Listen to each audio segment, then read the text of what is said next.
Welcome back. In just hours, the royal red carpet will be rolled out in Washington for King Charles and Queen Camilla, arriving to mark America's 250th anniversary.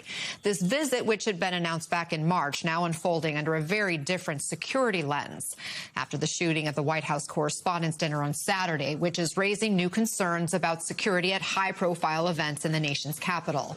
Let's discuss with MS Now senior opinion editor Autumn Brewington, and back with us, MS Now national security analyst Rob D'Amico. Autumn, did this attack this weekend change any of the plans for the King and Queen's visit?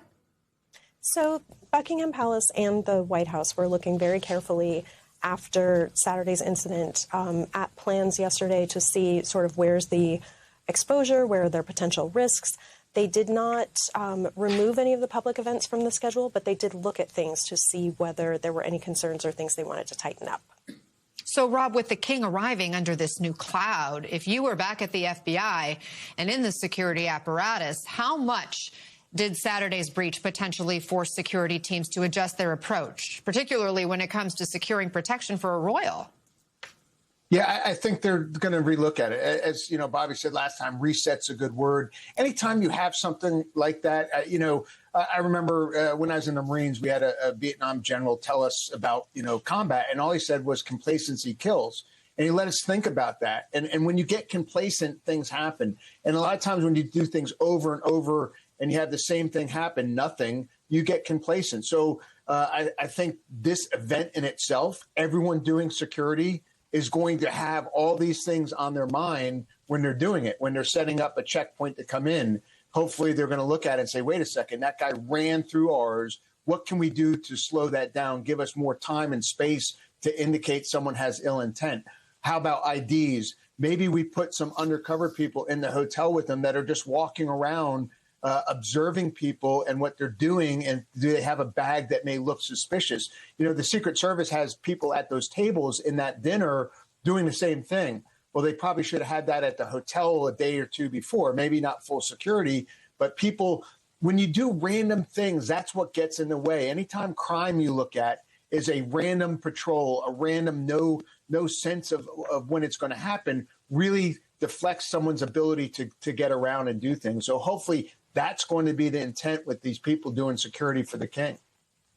And Autumn, even against this backdrop, the King and the Queen's visit is still about celebrating America's 250th anniversary of independence, but also something else. You write this on MS Now this morning. Unofficially, the couple are on a diplomatic charm offensive, seeking to smooth bilateral relations with Trump, who has been publicly critical of British Prime Minister Keir Starmer's refusal to partner on military action against Iran. So tell us more about the dynamics at play with probably America's closest ally right now. So we've seen from President Trump's social media posts, from his comments, he's a very big fan of the King and the King's late mother, Queen Elizabeth II. He's talked about how his mother loved the Queen. He really enjoys being around royalty. When Sir Keir Starmer visited the Oval Office and produced a letter from King Charles inviting President Trump for a second state visit to the UK, which was unprecedented, Trump brightened. So what the British government is trying to do here is basically roll out their biggest asset in terms of diplomatic soft power and try to sort of mend fences with Trump, who has said a lot of critical things about Starmer. He's said he's no Winston Churchill. He's been very unhappy about Britain not being partners on Iran. He's been critical of some trade policies. But, they're hoping that this president, with being a fan of the royal family and admiring someone who has palaces and a realm, will be kind to the King. We have about 30 seconds here. What's on the agenda?